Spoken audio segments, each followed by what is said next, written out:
50% से कम हेट्रोजीनिटी हो तो वो अच्छी बात होती है।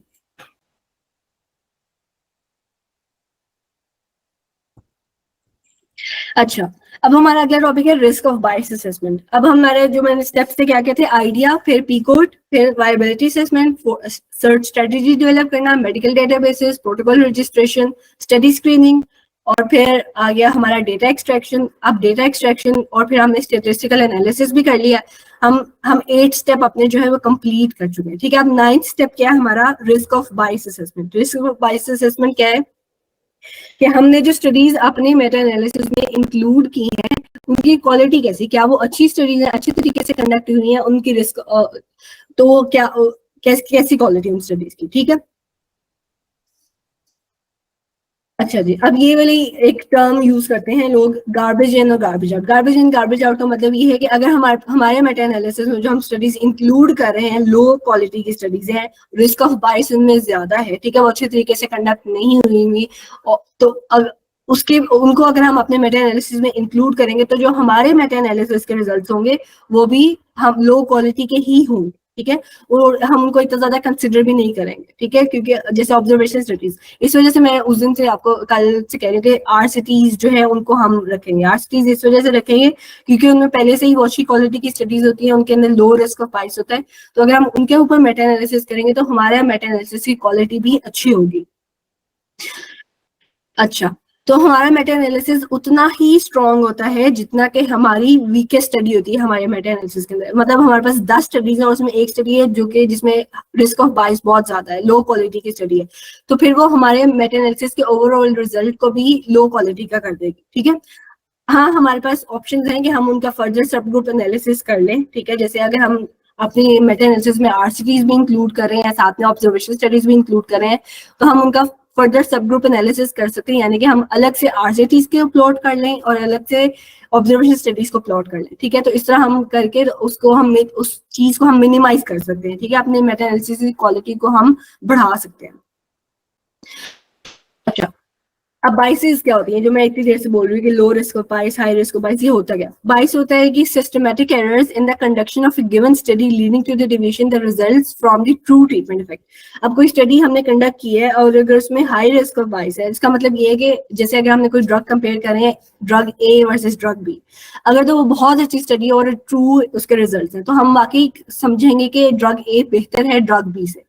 लेकिन अगर बाइस है उस स्टडी के अंदर, यानी कि वो स्टडी ठीक तरीके से कंडक्ट हुई ही नहीं हुई, ठीक है, तो हम उसके रिजल्ट्स पे रिलाई नहीं कर सकते। हम नहीं कह सकते कि वाकई ही ड्रग ए जो है वो ड्रग बी से बेटर है। ठीक है, और सेकंड नंबर में चांस अलोन, यहाँ पे पी वैल्यू की बात आ जाती है कि अगर हमारे पास कोई रिजल्ट आ रहा है, कोई स्टडी कह रही है कि drug A is better than drug B, तो क्या वो वाकई बाई चांस हमारे पास रिजल्ट आ गए या वाकई में ही ड्रग ए जो है वो ड्रग बी से बेटर है। ठीक है, तो रिजल्ट्स ऑफ द स्टडी जो इन 3 चीजों के ऊपर डिपेंड कर रहे हैं, या तो वो ट्रू ट्रीटमेंट इफेक्ट हो सकता है, या फिर वो चांस के बेस पर रिजल्ट आया हो सकता है, या फिर वो बाइस्ड रिजल्ट होता है, यानी कि स्टडी अच्छे तरीके से कंडक्ट ही नहीं हुई और उसके बेसिस पे हमारे पास जो है रिजल्ट आ रहे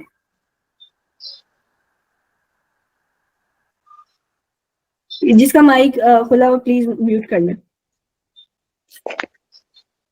अच्छा जी, अब रिस्क ऑफ बाइस को असेस करने के लिए कौन से टूल्स हैं हमारे पास? हमारे पास ये 2 टूल्स हैं बेसिकली, ये कॉकरेन ने हमें रिकमेंड किए हुए। एक है रॉब 2 टूल जो कि रैंडमाइज स्टडीज को असेस करने के लिए यूज होता है, और एक है रॉबिन्स आई टूल जो कि नॉन रैंडमाइज स्टडीज को असेस करने के लिए यूज होता है। अच्छा, नॉन रैंडमाइज स्टडीज को असेस करने के लिए एक और टूल भी है, इसको न्यू कासल ओटावा स्केल कहते हैं। ठीक है, लेकिन कॉकरेन जो है वो रॉब 2 और रॉबिन्स आई ही रिकमेंड करता है।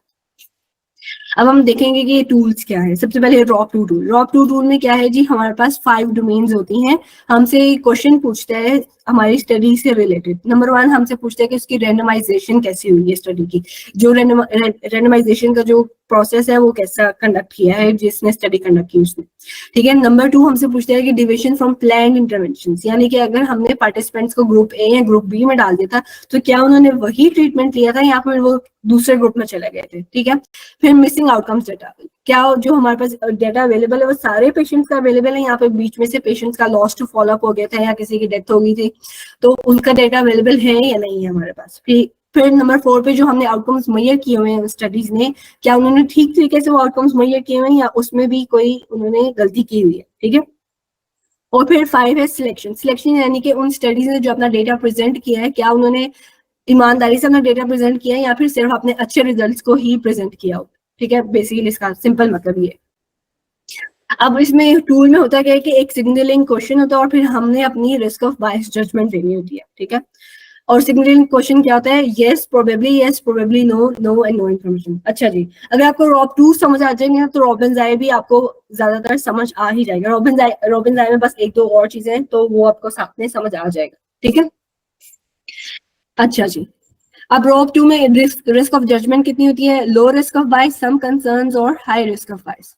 अब टूल्स कहाँ से आपको मिल सकते हैं, कॉकरेन की वेबसाइट है, यहाँ भी जाके आप टूल्स जो रॉब 2 टूल और रॉबिन्स-आई टूल यहाँ से डाउनलोड कर सकते हैं। और यहाँ पे इन्होंने बताया भी हुआ है, अपने पीडीएफ्स भी दिए हुए हैं जिसमें डिटेल्ड एक्सप्लेनेशन दी है कि कैसे आपने इन टूल्स का यूज करना है।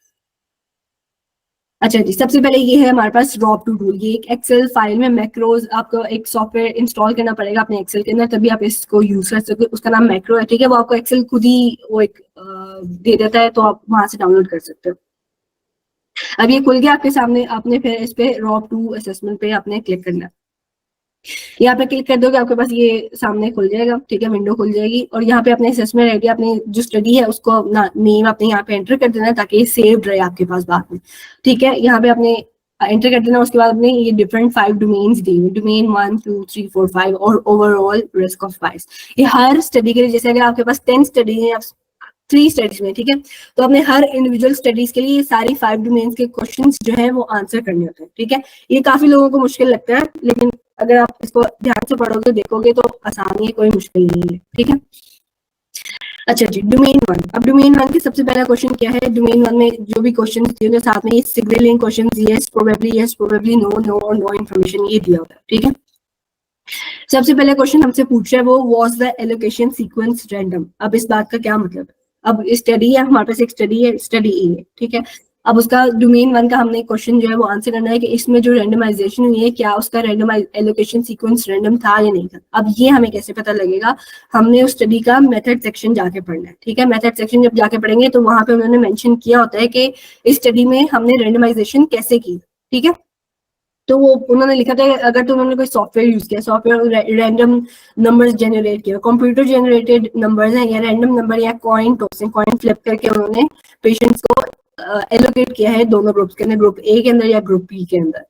इस तरह सूडो रैंडमाइजेशन क्या होगी, अगर उन्होंने पेशेंट्स को इन मेथड्स के अलावा किसी और तरीके से जो है वो एडमिट किया हो अपनी स्टडी के अंदर, यानी कि डेट ऑफ एडमिशन की बेसिस पे, डेट ऑफ बर्थ या मेडिकल रिकॉर्ड के नंबर की बेसिस पे। और नॉन रैंडमाइज मेथड क्या है कि फिजिशियन ने अपनी मर्जी से एक ग्रुप ए या ग्रुप बी में एंटर कर दिया, तो ये वाला मेथड जो है वो ठीक नहीं है, ठीक है। तो इसमें हम यहाँ पे एंटर करेंगे जी नो या प्रोबेबली नो करेंगे, ठीक है। लेकिन अगर उसने कंप्यूटर जनरेटेड नंबर्स या कॉइन या ये यूज किया तो तब हम इसको यस आंसर करेंगे, ठीक है, कि हाँ एलोकेशन सीक्वेंस रैंडम ही था। फिर हमारे पास नेक्स्ट क्वेश्चन आ जाता है, was the allocation sequence concealed until the participants were enrolled to the assigned intervention, यानी कि एलोकेशन सीक्वेंस जो भी इसको एलोकेट करा था ना उसको नहीं पता होना चाहिए कि मैं पेशेंट्स को कौन से ग्रुप के अंदर भेजूंगी, उससे भी छुपा होना चाहिए वाली बात, पेशेंट को भी नहीं पता होना चाहिए और ना ही जो एलोकेट कर रहा हो उसको भी नहीं पता होना चाहिए। तो ये जैसे अब ये कंप्यूटर जनरेटेड सॉफ्टवेयर ने ये लिस्ट जनरेट कर दी, लेकिन ये जो एलोकेट कर रहा था उससे छुपा होता है। हमारे पास पहला पेशेंट आया, ठीक है, अब उसने देखा है कि पहला पेशेंट कौन से ग्रुप में जाएगा, तो वो सिर्फ एक ही देखेगा, ठीक है, एक देख लेगा, अच्छा ये वाला पेशेंट ए ग्रुप में जा रहा है तो उसको ए ग्रुप में भेज देगा। अब उसको बाकी लिस्ट छुपी हुई है उसकी नजर से, ठीक है।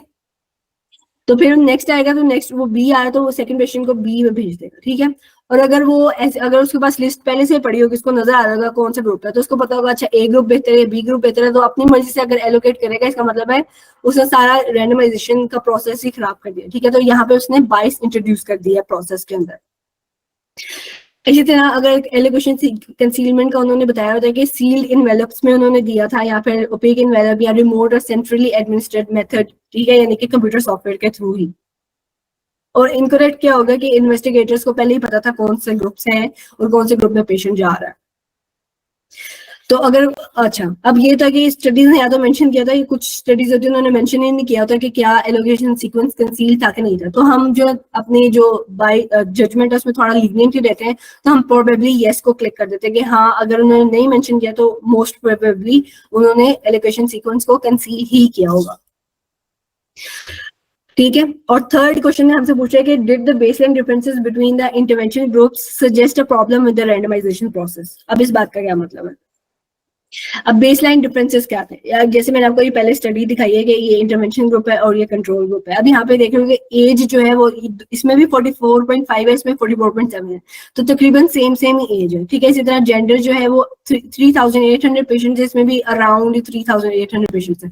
तो हमें नजर आ रहा है कि इक्वली ही डिवाइडेड है दोनों ग्रुप्स में, एक ग्रुप में ज्यादा एक ग्रुप में कम पेशेंट्स नहीं है। तो यहाँ से हमें बेसलाइन जो टेबल वहां है किसी भी स्टडी का, वहां से हमें पता लग जाता है कि क्या दोनों ग्रुप्स में इक्वल डिस्ट्रीब्यूशन हुई है कि नहीं हुई है। ठीक है। तो ये हमसे पूछा है कि क्या बेसलाइन जो करेक्टरिस्टिक्स थे वो दोनों ग्रुप्स के डिफरेंट थे या सेम थे। ठीक है। तो अब यहाँ पे बेसलाइन नो आप तब कहोगे दोनों में डिफरेंस था, ये सब कहोगे हाँ तकरीबन सेम ही है। और अगर उन्होंने इन्फॉर्मेशन ही नहीं दी होगी, जैसे अगर कोई आरसीटी है लेकिन उसका कोई कॉन्फ्रेंस एब्स्ट्रैक्ट आपके पास, सिर्फ एब्स्ट्रैक्ट आपके पास, उसमें ये डिटेल मेंशन ही नहीं है, तो अब आप नो इन्फॉर्मेशन पे क्लिक करते हो। ठीक है। और फिर आप यहाँ पे जो भी आंसर करोगे उसके बाद एल्गोरिथम पे क्लिक करोगे तो आपके पास लो रिस्क, सम कंसर्न्स या हाई रिस्क ऑफ बायस आ जाएगा। ठीक है। तो डोमेन 1 का आपके पास ये आंसर्स आ जाएंगे। डोमेन 1 से अगर आपका कोई क्वेश्चन है तो मुझसे पूछें।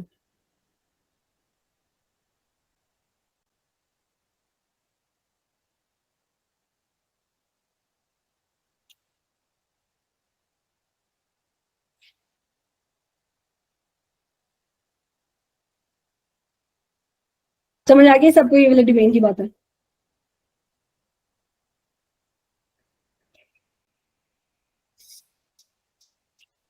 अच्छा जी, फिर हम डोमेन 2 पे चलेंगे। डोमेन 2 अब हमें पूछा है कि division from the intended intervention. जो जिस ग्रुप में हमने पेशेंट्स को असाइन किया था, क्या उन्होंने वो वाली इंटरवेंशन दी है या फिर किसी और ग्रुप में चला गया। ठीक है। अब जब अच्छा ये अच्छा अब सबसे पहले इसमें जो है ना आपको एक कॉन्सेप्ट समझाने की जरूरत है, फिर इसको आगे चलेंगे। आपको मुझे बताएंगे इंटेंशन टू ट्रीट और पर प्रोटोकॉल के कॉन्सेप्ट का पता है किसी को?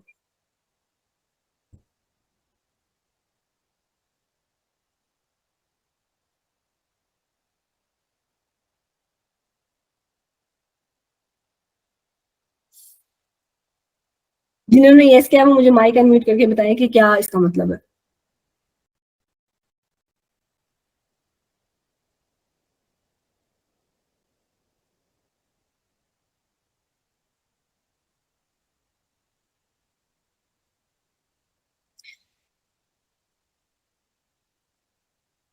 सभी आपने कहा है ना, बताइए अगर आपको पता है तो बताएं मुझे।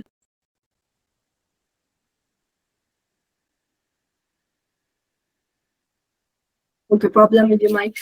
ओके जी, चले आगे चलते हैं फिर।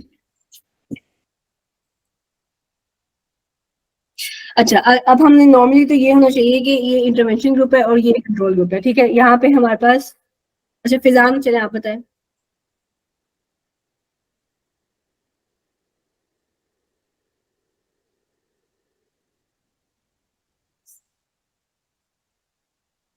अच्छा यहाँ पे हमारे पास इंटरवेंशन ग्रुप है और ये कंट्रोल ग्रुप है। यहाँ पे जब हमने किसी पेशेंट को इंटरवेंशन ग्रुप में असाइन किया था तो यहाँ या तो वो आउटकम डेवलप करेगा या नहीं करेगा। इसी तरह जो कंट्रोल ग्रुप का पेशेंट है या तो वो आउटकम डेवलप करेगा या नहीं करेगा।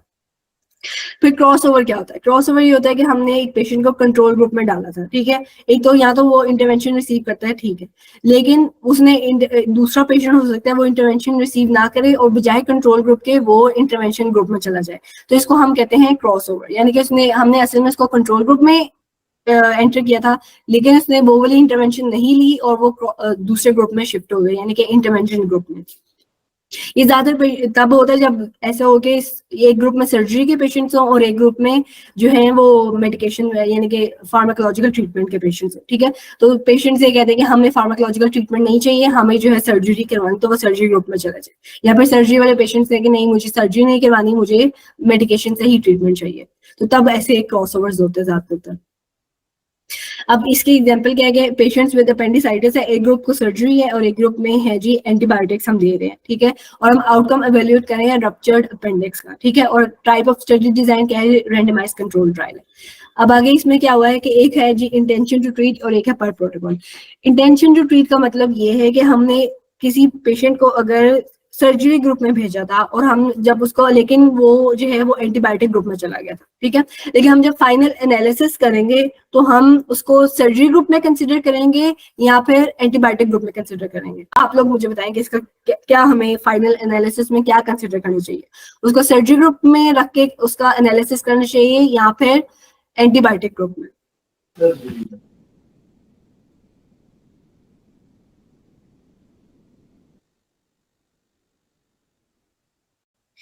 जो एंटीबायोटिक कह रहे हैं वो क्यों एंटीबायोटिक कह रहे हैं, जो सर्जरी कह रहे हैं वो क्यों सर्जरी कह रहे हैं। पहले ये सर्जरी वाले मुझे बताया, शाहजेब आप बताएं कि क्यों आपको लगता है कि हमें उसको सर्जरी ग्रुप में रख के ही एवेल्युएट करना चाहिए, हालांकि उसने तो मेडिकेशन ली है।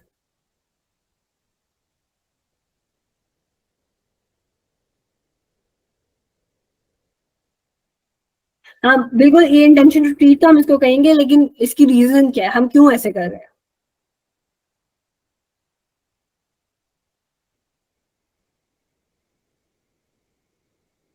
अवॉइड बाइस, और एक और रीजन है, बेसिकली हम कर क्यों रहे हैं, रीजन क्या है इसकी। नहीं, असल में हम इसका आंसर ये है कि हम इसको कर रहे हैं रेंडमाइजेशन को प्रिजर्व करने के लिए। हमने जो इनिशियल रेंडमाइजेशन की है ना, कि हमने इसको सर्जरी ग्रुप में डाला है या फिर एंटीबायोटिक ग्रुप में डाला, तो हमने असल में रेंडमाइजेशन को प्रिजर्व करना हमारा मेन मकसद है। इस वजह से हम इंटेंशन टू ट्रीट की बेसिस पे उसको एनालाइज करें, हालांकि वो उसने सर्जरी नहीं करवाई, उसने असल में एंटीबायोटिक्स ली है, ठीक है। अलिंदर आपको क्या समझ नहीं आया मुझसे, आप माइक अनम्यूट करके पूछ रहे हैं, ठीक है। तो इंटेंशन टू ट्रीट का, हाँ जी पूछे।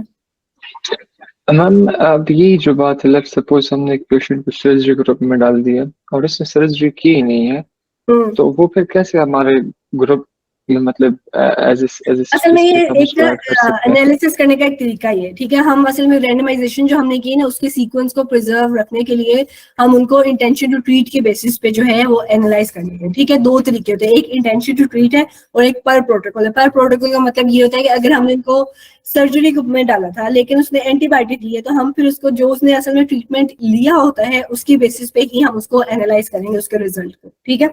ये मतलब इसका। जी फैजान क्या कहना चाह रहे मैम हैं। ये तो आई एम सॉरी फॉर जी इंटरप्टिंग जी मैम, लेकिन ये तो एग्जैक्टली अभी आपने जो बात की है इसकी ऑपोजिट है। कि मतलब अभी आपने कहा था कि हम हमने रैंडमली उसको साइन किया, उस सीक्वेंस को हम नहीं खराब करेंगे, हाँ, और उस फिर आप सीक्वेंस नहीं खराब मतलब करेंगे, इसी वजह से हम इंटेंशन टू ट्रीट की बेसिस पे ही एनालाइज करते हैं। आप देखोगे जो अच्छे वाले ट्रायल्स है ना, उन्होंने दोनों रिजल्ट अपने जो आर्टिकल है ना उसमें प्रेजेंट किए थे, उन्होंने इंटेंशन टू ट्रीट की बेसिस पे एनालाइज करके वो भी रिजल्ट लिखे होते हैं, और जो उन्होंने पर प्रोटोकॉल की बेसिस पे एनालाइज किया होता है वो भी रिजल्ट लिखे होते हैं, ठीक है। तो हम जो रेंडमाइज स्टडीज है उनके लिए हम इंटेंशन टू ट्रीट वाला जो है एनालिसिस है वो सिलेक्ट करते हैं, ताकि हम जो रेंडमाइजेशन का जो सीक्वेंस है उसको प्रिजर्व रखें, ठीक है। लेकिन जो ऑब्जर्वेशनल स्टडीज है उसमें हम ज्यादातर पर प्रोटोकॉल को यूज करते हैं, हम उसमें इंटेंशन टू ट्रीट को नहीं करते, क्योंकि हमने उसमें रेंडमाइजेशन तो की नहीं होती, ठीक है। तो और ये मैम ये इसका जो मतलब। इंटेंशन टू ट्रीट है इसमें बेशक उस बंदे लाइक सबको सर्जरी नहीं भी की हो, लेकिन तब भी हम उसको लाइक कंसिडर करते हैं as one of surgery those बिल्कुल, पेशेंट्स हु हैव हाँ डन द सर्जरी। बिल्कुल बिल्कुल बिल्कुल, जी, थैंक यू। ठीक है। तो इंटेंशन टू ट्रीट का मतलब ये evaluates the effect of being randomised to an intervention और कंट्रोल ग्रुप, ठीक है। और फिर जो S3 पर प्रोटोकॉल है, evaluates the effect actually receiving and adhering to a specific intervention or the control treatment, ठीक है। इसकी अगर आप स्क्रीनशॉट लेना चाहते हैं तो ले लें, ये इंपॉर्टेंट बात है, ये याद रखें।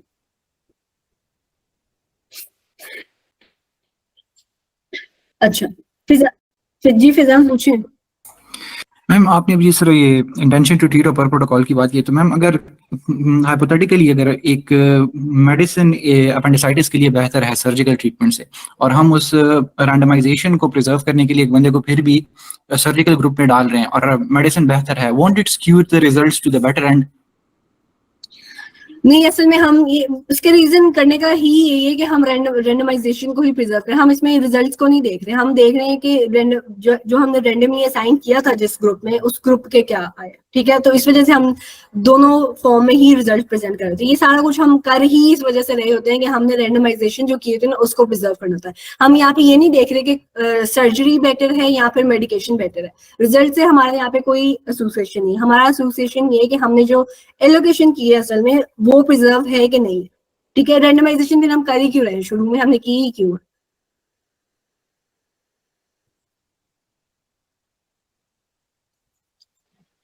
लेकिन अच्छा, मैम ये जो रेंडमाइजेशन है तो ये तो मतलब एक मीन्स है ना रिजल्ट तक पहुंचने का, अनबाइस्ड रिजल्ट तक हाँ, पहुंचने का। हम अनबाइस्ड रिजल्ट चाहिए, इसी वजह से हम जो है उसको इसी ग्रुप में रखते हैं जो हमने जिसमें हमने एलोकेट किया था उसे। इसमें लेकिन अभी जिस तरह ये पिछले बंदे ने क्वेश्चन किया कि अगर हम इस तरह जाएंगे तो वो तो रिजल्ट का बैलेंस ही टेप हो जाएगा, तो रिजल्ट तो ही जब मैं आपके यही तो पास बता रही ठीक हूँ कि नहीं है तो स्टडीज में बेशक हो या ना हो। नहीं, मैं यही आपको बताना चाह रही हूँ कि स्टडीज में दोनों रिजल्ट अपने आर्टिकल में जो अच्छी स्टडीज होती है दोनों रिजल्ट लिखे होते हैं। इंटेंशन टू ट्रीट भी लिखा होता है और प्रोटोकॉल भी लिखा होता है, उन्होंने दोनों तरीके से अपने पेशेंट्स को एनालाइज करके रिजल्ट प्रेजेंट किए होते हैं। लेकिन हम सिर्फ ये जो अभी अभी बताने का मकसद क्या है मेरा, अभी बताने का मकसद ये है कि यहाँ पे जो है जब आप डोमेन 2 के क्वेश्चन आंसर करते हो तो यहाँ पे आपने सिलेक्ट करना होता है कि आप कौन से रिजल्ट्स को चूज करके जो है वो अपने आंसर कर रहे हो। ठीक है, इंटेंशन टू ट्रीट को चूज कर रहे हो, यहाँ पे आपने चूज करना होता है इंटेंशन टू ट्रीट को, यहाँ पे पर प्रोटोकॉल को। तो जब आपके पास रैंडमाइज स्टडीज होती हैं तो बेहतर ये होता है कि आप इंटेंशन टू ट्रीट को यहाँ पे सिलेक्ट करो। अगर ऑब्जर्वेशन स्टडीज है तो फिर पर प्रोटोकॉल को करो, नहीं तो ज्यादातर क्योंकि आपने रेंडमाइजेशन को प्रिजर्व रखना था इस वजह से आप इंटेंशन टू ट्रीट को यहाँ पे सिलेक्ट करते हो। ठीक है, तो यहाँ पे मेरा सारा ये बताने का मकसद सिर्फ ये था कि यहाँ पे हमने क्या सिलेक्ट करना है, कौन सा एनालिसिस हमने चूज करना है। हम इंटेंशन टू ट्रीट का एनालिसिस है वो यहाँ पे चूज कर रहे हैं रेंडमाइज स्टडीज के लिए। ठीक है, अब सबसे पहले क्वेश्चन क्या है हमारे पास, were participants aware of their assigned intervention during the trial. जी पूछे। अच्छा ma'am, last question regarding this thing is, आपने बोले कि जो अच्छी स्टडीज होती है वो दोनों तरीके से एनालाइज करती हैं। जी, तो अब अगर हमने अपनी स्टडी में दो तरीके से एनालाइज करें तो हम ये पूरा प्रोसेस एक बार इंटेंशन टू ट्रीट के साथ करेंगे और दूसरी बार जो है ये जो है सिर्फ एक तरह का वो। स्टेटिस्टिकल एनालिसिस है, ये प्रोसेस नहीं है कोई, ये सिर्फ स्टेटिस्टिकल एनालिसिस जो आपके पास डेटा आया हुआ पेशेंट डेटा, क्या आपने उसको कैसे एनालाइज किया, सिर्फ एक तरह का स्टेटिस्टिकल एनालिसिस है। यस मैम, लेकिन अगर आपने दोनों रिजल्ट्स देने, जिस तरह आपने कहा कि स्टडीज में दो रिजल्ट्स देते तो उसके लिए आपने दोनों तरीकों से फिर एनालिसिस करना होगा हाँ, ना। हाँ, दोनों एनालिसिस आप प्रेजेंट, आप लैंसेट पे या फिर जामा पे इसे ये जो अच्छे वाले NEJM ये वाले अच्छे वाले जर्नल्स है ना, इनके आप रैंडमाइज कंट्रोल ट्रायल्स देखोगे तो उनके अंदर आप पढ़ोगे ना उन्हें तो आपको समझ आ जाएगी कि कैसे उन्होंने अपने रिजल्ट्स को प्रेजेंट किया हुआ। ठीक है, अच्छा, अब ये हमसे पूछा है कि क्या पेशेंट्स को पता था कि वो कौन सी जो इंटरवेंशन ग्रुप में है या फिर कंट्रोल ग्रुप में कौन सा उनको इंटरवेंशन मिल रही है। ठीक है, यहाँ पे आप स्टडीज में आप उसका मेथड सेक्शन या रिजल्ट सेक्शन पढ़ोगे, बल्कि मेथड सेक्शन पढ़ोगे तो वहां पे आपको पता लग जाएगा कि क्या उन्होंने कहा हुआ है। ठीक है, तो ब्लाइंडिंग ये होती है कि people were unaware of the treatment assignments, blinding अच्छी तरीके से हुई भी है कि नहीं हुई। ठीक है, फिर नेक्स्ट क्वेश्चन आता है कि were the carers and people delivering interventions, अब जो डॉक्टर या फिर नर्सेज जो मेडिकेशन प्रोवाइड कर रहे हैं सर्जरी कर रहे हैं उनको पता है कि कौन से ग्रुप के अंदर पेशेंट असाइन था कि नहीं असाइन था। अब यहाँ पे येस नो प्रोबेबली नो जो भी आंसर स्टडी का हो वो अपने यहाँ पे सिलेक्ट कर लेंगे। फिर अगर तो आपने इसका येस या प्रोबेबली येस या नो इन्फॉर्मेशन क्लिक किया तो फिर आपने 2.1। अच्छा, फिर आगे अगला क्वेश्चन क्या, were the deviations from the intended intervention that arose because of the trial context। अब इस बात का ये मतलब है कि अगर तो ओपन लेबल ट्रायल था, ओपन लेबल का मतलब है कि पेशेंट को भी पता है मुझे कौन सा ट्रीटमेंट मिल रहा है और डॉक्टर को भी पता है कि कौन सा ट्रीटमेंट वो दे रहा है।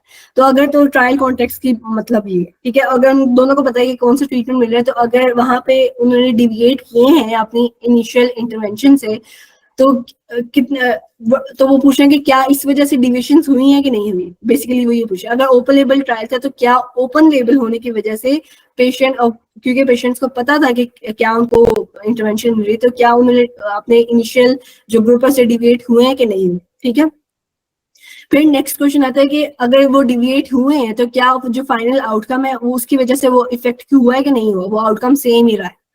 फिर नेक्स्ट क्वेश्चन में पूछ रहे हैं कि were these interventions from the intended intervention balance between the groups, अगर डिविएशंस हुई है तो क्या जितने नंबर ऑफ पेशेंट्स ने इंटरवेंशन ग्रुप से कंट्रोल ग्रुप में गए हैं और जितने पेशेंट्स कंट्रोल ग्रुप से इंटरवेंशन ग्रुप में आए हैं क्या वो इक्वल है या डिफरेंट है। एक ग्रुप ने ज्यादा डिविएट किया और एक ग्रुप ने कम डिविएट किया। फिर आगे वो पूछेंगे was an appropriate analysis used to estimate the effect of assignment to the intervention। अब ये पूछ रहे हैं कि क्या उन्होंने intention to treat या फिर पर प्रोटोकॉल की बेसिस पे उनको एनालाइज किया है कि नहीं किया, ये पूछ रहे हैं यहाँ पे। ठीक है, और फिर आगे पूछे was there potential for substantial impact on the result of the failure to analyze patients in the group to which they were randomized। वो कह रहे हैं कि क्या उन्होंने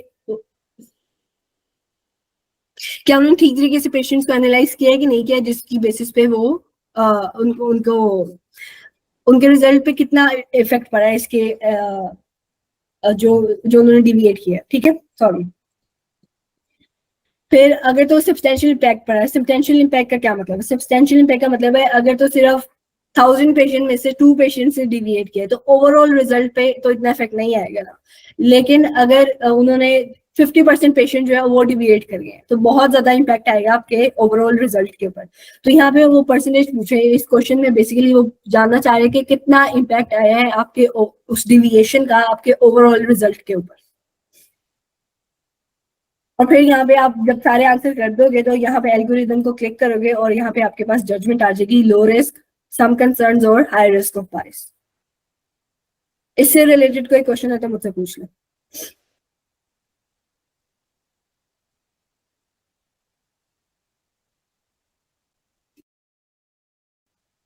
जी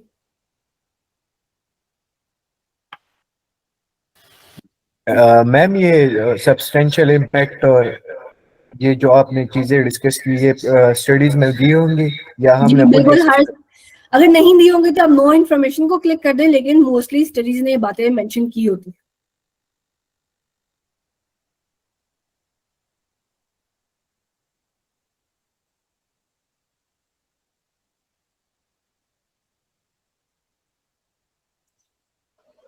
और मैम ये जो डेविएशन है इसको काइंडली जरा एलाबोरेट कर दें, जस्ट वन पॉइंट के जो हमने डिफरेंट क्वेश्चन, इसलिए हमने जो डेविएशन का वो।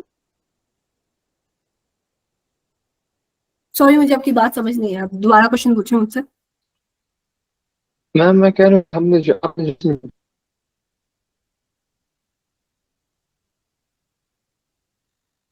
मुझे आपकी आवाज नहीं आया, प्लीज चैट में टाइप कर दो।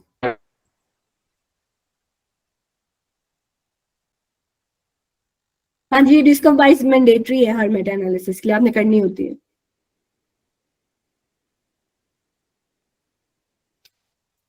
अच्छा, श्रीराज ने क्वेश्चन दिया 2.4 में वो पूछ रहे हैं कि क्या आउटकम को इफेक्ट किया, जो एक आउटकम है, ठीक है, लेकिन यहाँ पे पूछ रहा है कि 2.7 पूछ रहा है कितना इफेक्ट किया है, क्या बहुत ज्यादा डिविएशन हुई है या फिर 1-2,000 में से सिर्फ 1 या 2% ने डिविएट किया, ये पूछ रहा है उसमें।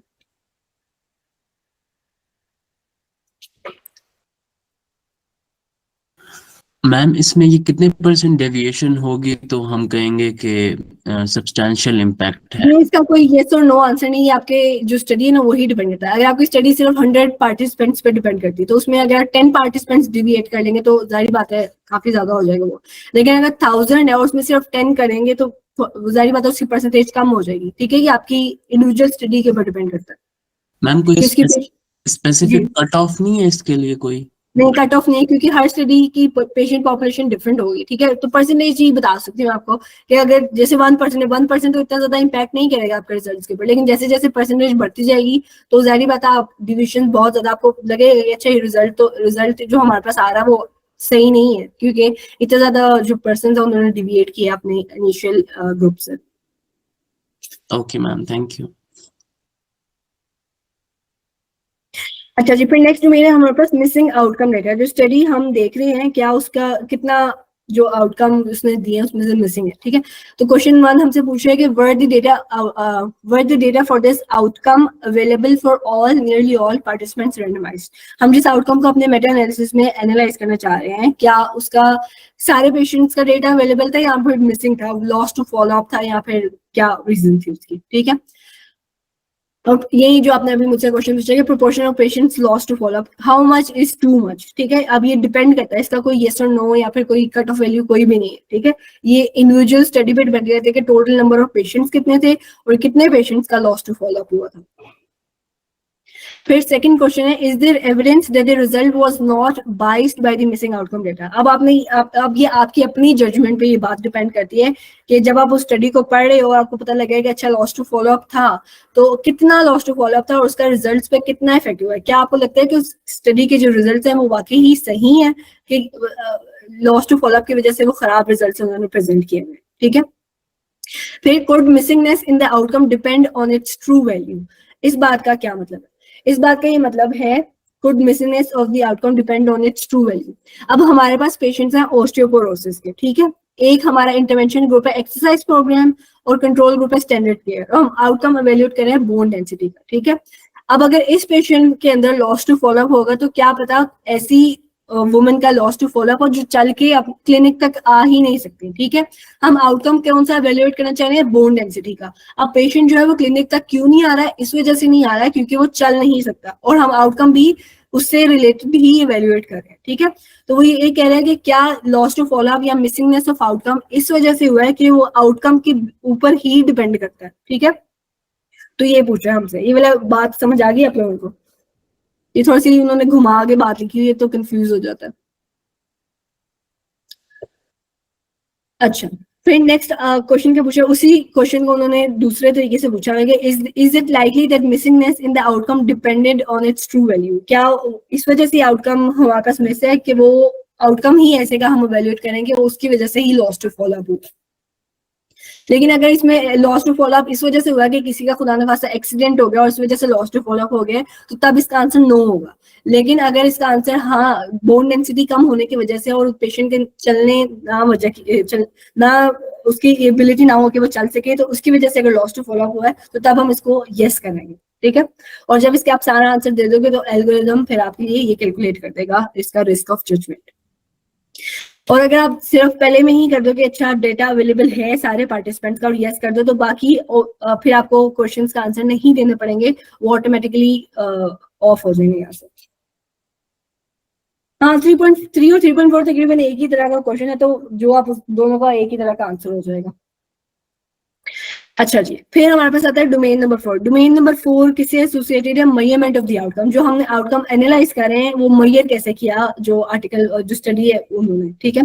नंबर 1 हमसे पूछा was the method of measuring the outcome inappropriate. जो उन्होंने अगर जैसे ब्लड प्रेशर मेजर किया तो क्या उन्होंने ठीक तरीके से मेजर किया है। अब कोई डेथ का आउटकम है तो उसमें तो येस और नो का आंसर, उसमें तो कुछ मेजर नहीं करना। लेकिन अगर कोई चीज मेजर करने वाली है जैसे विजुअल एक्यूटी अगर मेजर करने वाली है या फिर ब्लड प्रेशर है या कोई और चीज, ठीक है, तो आपने देख लेना है कि स्टडी ने वो ठीक तरीके से अपने मेथड सेक्शन में ये चीज मेंशन की हुई है कि नहीं की हुई, कि उन्होंने जो आउटकम्स एवेल्युएट किए, जो आउटकम्स मेजर किए वो कैसे किए उन्होंने। फिर नेक्स्ट क्वेश्चन है हमारे पास, कुड मेजरमेंट और ascertainment of the outcome have deferred between the intervention groups. अब देखते हैं कि क्या इंटरवेंशन ग्रुप और कंट्रोल ग्रुप में उन्होंने आउटकम्स एक तरीके से सही तरीके से मेजर किए हुए हैं या फिर उसमें कुछ गलती की हुई है उन्होंने। फिर were outcome assessors aware of the intervention receive by the study participants. अच्छा, अब स्टडीज ने क्या किया होता है कि जो असाइन करता है इंटरवेंशन ग्रुप में वो तो अलग बंदा होता है, लेकिन जिसने बाद में आउटकम्स को मेजर किया होता है ना वो अलग बंदा होता है, वो डॉक्टर भी नहीं होता, वो कोई और बंदा होता है, ठीक है। उसको नहीं पता होता, अगर तो उसको ना पता हो कि कौन सी ग्रुप में था पेशेंट, इंटरवेंशन ग्रुप में था या कंट्रोल ग्रुप में था, उसका काम सिर्फ आउटकम मेजर करना है। तो इसको हम कहते हैं ब्लाइंड एडजुडिकेशन। ब्लाइंड, ये स्टडीज ने वर्ड यूज किया होगा, ठीक है, ब्लाइंड एडजुडिकेशन का वर्ड।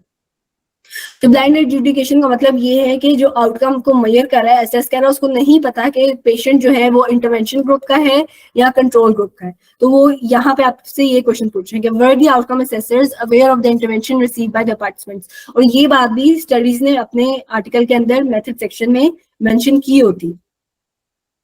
फिर नेक्स्ट क्वेश्चन आ जाता है, could the assessment of the outcome have been influenced by the knowledge of the intervention received. अगर आप इसका आंसर यस करोगे तो तब वो आपसे नेक्स्ट क्वेश्चन पूछेगा कि क्या अगर जो आउटकम मेजर करा उसको पता था कि पेशेंट को कौन से ग्रुप में था, इंटरवेंशन ग्रुप में था, कंट्रोल ग्रुप में था, तो क्या इस चीज ने उसके जो असेसमेंट है उसको इन्फ्लुएंस किया है कि नहीं किया, ठीक है। और फिर नेक्स्ट क्वेश्चन भी उसी जैसा है कि is it likely that the assessment of the outcome was influenced by the knowledge of the intervention received. और फिर इसका आप एल्गोरिथम पे क्लिक करोगे और आपके पास आंसर आ जाएगा। फिर हमारे पास आता है जी फाइनल डोमेन, जो कि है डोमेन नंबर 5। वो पूछे reported selection of the reported results. अब जो रिजल्ट्स उन्होंने अपनी स्टडी में रिपोर्ट किए हुए हैं क्या वो उन्होंने उसमें कोई बाइस इंट्रोड्यूस किया है कि नहीं की। तो सबसे पहले हमसे क्वेश्चन पूछा है कि were the data that produce this result analysed in accordance with the pre specified analysis. अब प्री स्पेसिफाइड एनालिसिस का क्या मतलब है, जब भी कोई आरसीटी या फिर कोई अच्छी स्टडी कंडक्ट होती है, ऑब्जर्वेशनल स्टडी, तो उन्होंने पहले से अपने प्रोटोकॉल में या फिर साइनॉप्सिस में बताया होता है कि हम कैसे अपने जो डेटा है उसको एनालाइज करेंगे और कैसे प्रेजेंट करेंगे, ठीक है। उन्होंने ये बात अपने, अगर आपके पास प्रोटोकॉल अवेलेबल नहीं है तो मेथड सेक्शन में भी उन्होंने बताया होता है कि हम कैसे अपने डेटा को एनालाइज करेंगे, ठीक है। तो अगर तो रिजल्ट सेक्शन के अंदर जो आर्टिकल है उसका रिजल्ट सेक्शन है, उन्होंने बिल्कुल वैसे ही अपना डेटा प्रेजेंट किया हुआ है जैसा कि उन्होंने अपने मेथड सेक्शन में या अपने प्रोटोकॉल में बताया हुआ है कि हम ऐसे करेंगे। तो फिर तो आप उसको कहोगे हाँ ठीक है उन्होंने काम किया है, आप कह दो कि हाँ उन्होंने बिल्कुल सही तरीके से एनालाइज किया है।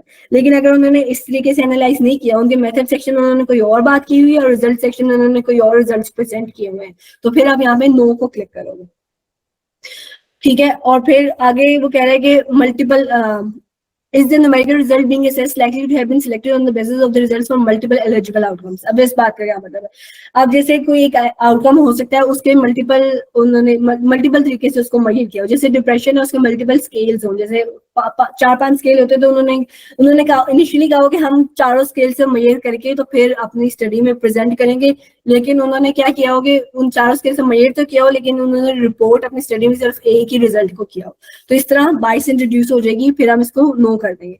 और multiple eligible analysis of the data, ये इंटेंशन टू ट्रीट पर प्रोटोकॉल उसकी बेसिस पे उन्होंने कहा हुआ है, ठीक है। अच्छा सॉरी, ये उसकी बेसिस पे नहीं कहा हुआ, हाँ जी, हर स्टडी जितने भी आप अपनी स्टडीज इंक्लूड करोगे अपने मेटा एनालिसिस में, सब के आपने ये सारे क्वेश्चंस आंसर करने हैं। इसी वजह से मैंने आपको कहा था ऊपर स्टडी आईडी में आपने सेव कर देना है। अच्छा, इस question multiple eligible analysis, sorry ये इंटेंशन टू ट्रीट नहीं है, ये आपसे पूछ रहा है कि अगर एक आउटकम है वो कॉन्टिन्यूस है और कैटेगोरिकल भी हो सकते हैं, जैसे वेट है, ठीक है।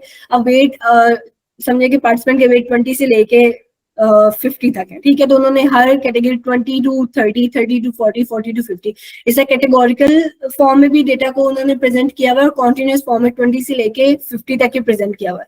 तो क्या उन्होंने ये दोनों तरीके से अपना डेटा प्रेजेंट, अगर उन्होंने कहा था हम दोनों तरीके से करेंगे, तो क्या दोनों तरीके से उन्होंने प्रेजेंट किया हुआ है कि नहीं किया हुआ, ठीक है। अच्छा, फिर आ जाता है आपका ओवरऑल, आपने पांचों डोमेन्स के क्वेश्चन आंसर कर दिए, फिर आ जाता है बारी ओवरऑल रिस्क ऑफ बाइस। तो आपने ओवरऑल रिस्क ऑफ बाइस, अगर तो सारी डोमेन्स का आंसर ही लो रिस्क है तो ओवरऑल रिस्क ऑफ बाइस भी लो रिस्क होगा। लेकिन अगर एक भी डोमेन का आंसर हाई रिस्क है तो फिर आप कहोगे कि हाई रिस्क ऑफ बाइस है, ठीक है। लेकिन अगर पांचों डोमेन में से 2-3 डोमेन्स का आंसर आपने सम कंसर्न आया तो फिर आपके पास ओवरऑल रिस्क ऑफ बाइस भी हाई रिस्क होगा। इसी तरह some concern at least one domain labelled as some concern और no domain scored as high risk, ठीक है। तो सम कंसर्न आप कह सकते हो सर।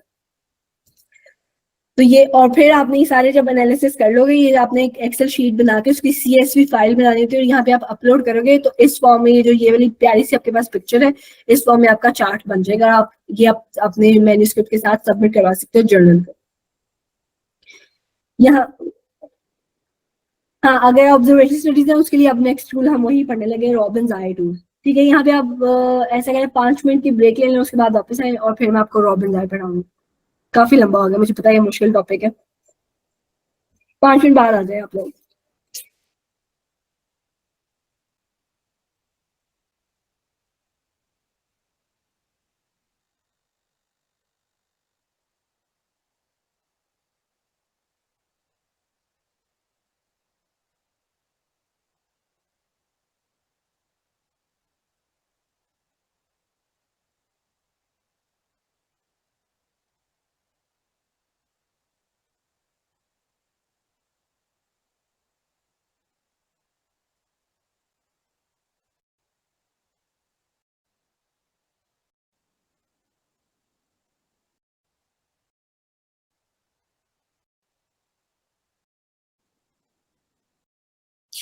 तो रॉब टू टूल की जो है 5 आपके पास डोमेन्स थी, रॉबिन्स आई टूल की आपके पास 7 डोमेन्स है, जो कि 3 पार्ट्स में डिवाइडेड है, pre intervention, intervention and post intervention. अब प्री इंटरवेंशन में आगे फर्दर 2 में डिवाइड रैंडमाइज स्टडीज के लिए अगर आप यूज कर रहे हैं, ठीक है। लेकिन आपकी अगर मेटा एनालिसिस के अंदर ऑब्जर्वेशन स्टडीज है, ठीक है, उसके लिए हम कौन सा टूल यूज करेंगे, रॉबिन्स आई टूल, ठीक है। तो रॉब टू टूल की जो है 5 आपके पास डोमेन्स थी, रॉबिन्स आई टूल की आपके पास 7 डोमेन्स है, जो कि 3 पार्ट्स में डिवाइडेड है, pre intervention, intervention and post intervention. अब प्री इंटरवेंशन में आगे फर्दर 2 में डिवाइडेड है, confounding and selection of the participants, ठीक है।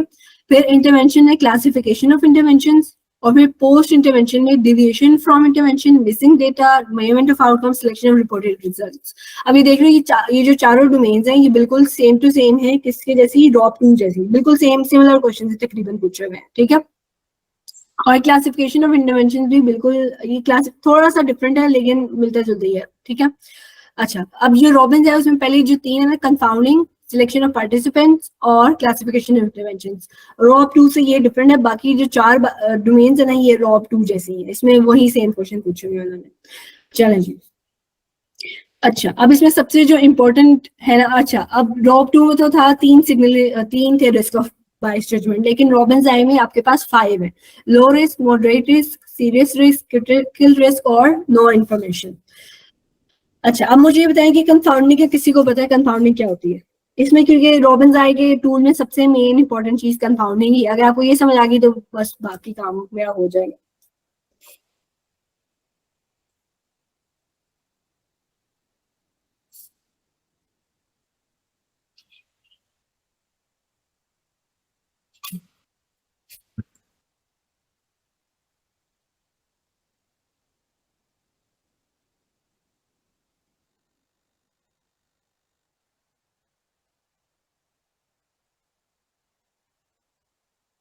हाँ जी, किसी को कोई आइडिया नहीं कंफाउंडिंग क्या होती है? जी फिजान बताएं। मैम जब कोई एक्सटर्नल फैक्टर जो हमने कंसिडर नहीं किया होता वो अफेक्ट कर रहा होता है हमारे रिजल्ट्स को। वेरी गुड, बिल्कुल ऐसी ही बात है। ठीक है, इसको मैं थोड़ा सा और एक्सप्लेन कर देती हूँ। अच्छा, जब भी आपने रॉबिन्स-आई टूल खोलना है ना, कोई भी स्टडी आपने आपके पास कोई ऑब्जर्वेशनल स्टडी है, ठीक है, नॉन रैंडमाइज्ड स्टडी है आपके पास है, तो सबसे पहले आपने उस स्टडी के कंफाउंडर्स को देखना होता है कि स्टडी में कौन कौन से कंफाउंडर्स हैं। ठीक है, कंफाउंडर एक ऐसी चीज होती है जो कि आपके एक्सपोजर को भी इफेक्ट करती है और आपके आउटकम को भी, दोनों से रिलेटेड होती है, एक्सपोजर से भी रिलेटेड होती है और आउटकम से भी रिलेटेड होती है। वो कैसे? अच्छा, एग्जाम्पल क्या है इसकी? अब आपके पास एक एग्जाम्पल है, ये पेशेंट आपके पास वुमेन है, ठीक है, 50 मतलब प्री पोस्ट मेनोपॉजल वुमेन उसके अराउंड, ठीक है, पोस्ट मेनोपॉजल वुमेन है। तो एक इंटरवेंशन ग्रुप क्या है, हार्मोन रिप्लेसमेंट थेरेपी, और कंट्रोल ग्रुप क्या है आपके पास, नो हार्मोन रिप्लेसमेंट थेरेपी, और हम आउटकम क्या एवेल्युएट करें, मायोकार्डियल इंफार्क्शन और कार्डियोवैस्कुलर मोर्टेलिटी। ठीक है, अब इसमें कंफाउंडर्स क्या होंगे? कंफाउंडर्स इसमें ये है self care, socio economic level and access to health care. ठीक है, ये कैसे होगा कि अब जो अगर तो जो हार्मोन रिप्लेसमेंट थेरेपी वुमन ले रही है और अगर इसका रिजल्ट हमारे पास आ रहा है तो हमें ये पता लग रहा है कि जो हार्मोन रिप्लेसमेंट थेरेपी वाली वुमन है उनका बेटर रिजल्ट है as compared to no hormone replacement therapy. अब हो सकता है कि ऐसी वुमेन जो है उनका सोशियो इकोनॉमिक लेवल जो है वो बेटर हो नो हार्मोन रिप्लेसमेंट थेरेपी से, और उनके पास एक्सेस टू हेल्थ केयर भी हो, तभी उनका रिजल्ट बेटर आ रहा है। ठीक है, तो ये चीज जो है ये उनके आउटकम के ऊपर इफेक्ट कर रही है। वो हार्मोन रिप्लेसमेंट थेरेपी ले ही इसी वजह से रहे हैं क्योंकि वो उनका सोशियो इकोनॉमिक लेवल अच्छा है, ठीक है, और सेल्फ केयर पे ज्यादा बिलीव करती है।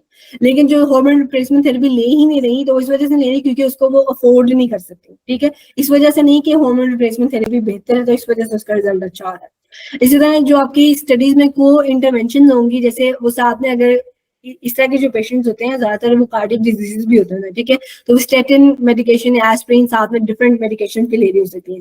तो जो भी ऑब्जर्वेशन स्टडी होगी उसमें अपने कंफाउंडर्स और जो को इंटरवेंशन है उनको पहले से देख लेना कि ये दोनों चीजें क्या क्या हैं आपकी ऑब्जर्वेशन स्टडी के, तब आप ये जो है रॉबिन्स-आई टूल के ऊपर काम करना स्टार्ट करोगे। ठीक है, यहाँ पे उन्होंने रॉबिन्स-आई टूल, अब रॉबिन्स-आई टूल जो है वो एक्सेल शीट नहीं है, एक पीडीएफ ही दिया हुआ, उसमें आपने यहाँ पे मेंशन करना है कंफाउंडिंग कौन से है और साथ में उनकी को इंटरवेंशन कौन सी दी हुई है। ठीक है, अब बाइस ड्यू टू कंफाउंडिंग, तो बाइस ड्यू टू कंफाउंडिंग क्या क्वेश्चन पूछा हमसे, is their potential for confounding of the effective intervention in this study. ठीक है, अब जरूरी नहीं कि हर स्टडी ऑब्जर्वेशन स्टडीज में कंफाउंडर्स मेंशन किए होंगे, ऐसे नहीं होता, आपने खुद से भी सोचना चाहिए कि क्या स्टडी के कंफाउंडर्स हो सकते हैं। ठीक है, तो जो ऑब्जर्वेशन स्टडीज है ना उसमें हमेशा कंफाउंडर्स होते ही होते हैं, तो इसका आंसर हमेशा प्रोबेबली यस ही होता है। ठीक है, प्रोबेबली यस और यस, अगर तो आपको पता है कि कंफाउंडर है तो फिर तो यस होगा, लेकिन अगर आपको पता है कि कंफाउंडर में मेंशन नहीं किया हो तो इसका आंसर प्रोबेबली यस होगा। कभी भी इसका आंसर नो या प्रोबेबली नॉट नहीं होगा क्योंकि हमें पता है कि ऑब्जर्वेशन स्टडीज में कंफाउंडर्स होंगे ही होंगे। वो रैंडमाइज कंट्रोल ट्रायल्स होते हैं जो कि इनको एलिमिनेट कर देते हैं क्योंकि हम रैंडमली असाइन कर देते हैं दोनों ग्रुप्स में पॉपुलेशन को। फिर नेक्स्ट क्वेश्चन हमसे ये पूछा है कि was the analysis based on splitting the participants follow up time according to the intervention received. अच्छा, अब हो सकता है कि इंटरवेंशन जो है ना वो डिफरेंट टाइम पे स्टार्ट होगी पेशेंट्स की। ठीक है, तो ये इससे पूछा है कि if the participants could switch between the intervention groups, then association between the intervention and outcome may be biased time varying confounding. Time varying confounding क्या होती है कि अगर तो different टाइम पे जो है वो intervention और जो control group है वो start हो रहा है उनका, तो वो कह रहे हैं कि उन दोनों में time difference है कि नहीं, उनका follow up different था या same था, ये basically पूछना चाह रहा है हमसे. फिर were intervention discontinuous which is likely to be related to the factors that are prognostic to the outcome. क्या ये भी इस तरह की बात है जो मैंने आपको आगे नहीं बताई कि किसी ऐसे फैक्टर की वजह से तो नहीं उन्होंने डिसकंटिन्यू की कि वो उसमें एडवर्स इफेक्ट्स ज्यादा आ गए इस वजह से उन्होंने डिसकंटिन्यू कर दिया, ठीक है, या फिर हार्म था, अगर तो वो एडवर्स इफेक्ट की वजह से की वो हम मान लेते हैं, लेकिन अगर किसी और रीजन की वजह से उन्होंने डिविएट किया ना अपने इंटरवेंशन से, तो फिर हम इसको कहेंगे कि यस, प्रोबेबली यस, ठीक है. अच्छा, आगे फिर आगे थे, did the author use the appropriate analysis method to, अब मेन बात असल में ये है कि कौन से मेथड्स जो हैं ऑथर्स यूज करते हैं अपने जो है कंफाउंडिंग को कंट्रोल करने के लिए. तो उसमें जो उन्होंने अगर ये चीजें मेंशन की उन्होंने stratification, multivariable analysis, inverse probability waiting या प्रोपेंसिटी स्कोर मैचिंग, अगर ये वाले डिफरेंट उन्होंने मेथड्स मेंशन किए हुए अपने मेथड सेक्शन के अंदर कि हमने ये यूज किया ताकि हम कंफाउंडर्स को कंट्रोल कर सकें, इसका मतलब है वो एक अच्छी ऑब्जर्वेशन स्टडी है और कंफाउंडर्स को उन्होंने कंट्रोल करने की कोशिश की है. फिर नेक्स्ट क्वेश्चन पूछा, were the confounding domains that were controlled और measured validly and reliably by the variables available in the study. ठीक है, ये भी आप स्टडी जब पढ़ोगे उसमें पढ़ के आपको पता लग जाएगा कि उन्होंने ठीक तरीके से उसको कंट्रोल किया है कि नहीं किया. फिर did the author's control for any post intervention. अब पोस्ट इंटरवेंशन वेरिएबल्स क्या है, अब ये जो है ये ऑथर्स को कंट्रोल नहीं करना चाहिए. कंफाउंडर्स तो ठीक है उन्होंने कंट्रोल कर लिए डिफरेंट एनालिसिस लगा के, लेकिन जो पोस्ट इंटरवेंशन वेरिएबल्स है ना, इंटरवेंशन रिसीव करने के बाद जो हो रहा है उसको उनको कंट्रोल नहीं करना चाहिए. इस बात का अब क्या मतलब है, अब हमने एक ड्रग दी है, ड्रग दी उसकी वजह से उसको प्रोड्यूस हुए उसकी बॉडी के अंदर उसने डिक्रीज इंटरल्यूकिन्स किए हैं, ठीक है, और फिर उसकी वजह से उसने डिक्रीज कार्डियोवास्कुलर आउटकम्स हुए हैं, ठीक है. अगर तो ऑथर्स ने मेंशन किया हुआ कि उन्होंने डिक्रीज इंटरल्यूकिन्स को कंट्रोल करने की कोशिश की है, तो ये उन्होंने गलत किया है, ऐसे उनको नहीं करना चाहिए क्योंकि हमारे कंट्रोल में नहीं होता, ठीक है. तो कंफाउंडर जो है वो एक्सपोजर और आउटकम दोनों से एसोसिएटेड होता है, लेकिन ये जो पोस्ट इंटरवेंशन वेरिएबल्स है उसको हम मीडिएटर्स कहते हैं. हमने कोई इंटरवेंशन या एक्सपोजर दिया है, उसके बाद वो मीडिएटर प्रोड्यूस हुआ और उस मीडिएटर ने जो है वो आउटकम के ऊपर जाके इफेक्ट की, ठीक है. तो कंफाउंडर जो होता है वो एक्सपोजर और आउटकम दोनों से एसोसिएटेड होता है, लेकिन मीडिएटर क्या होता है कि वो as a result of intervention produce हुआ होता है और फिर जाके वो आउटकम के ऊपर इफेक्ट कर रहा होता है, ठीक है.